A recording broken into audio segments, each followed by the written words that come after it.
Kif is-sit Lovin Malta rtira allegazzjoni infondata u malizzjuża kontra l-kap tal-Partit Nazzjonalista Adrian Delija li judur b'karti mal-500 € meħudin mid-donazzjonijiet mogħtija lill-Partit Nazzjonalista, Adrian Delija informa lill-avukat tiegħu Vincent Gallia li lest jirtira l-kawża tal-ibel li fetaħ lis-sit Lovin Malta minħabba l-allegazzjoni li huma ippubblikaw.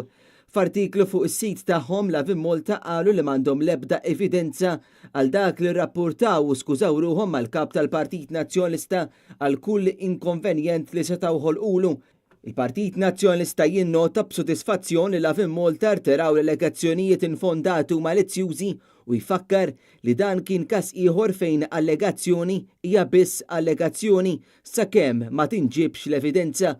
Il-Partit Nazzjonalista jtenni l-appoġġ tiegħu għal midja ħilsa u favur il-libertà tal-espressjoni u jfakkar li kien il-Partit Nazzjonalista li tal il-pajjiżna il-pluralizmu fix-xandir.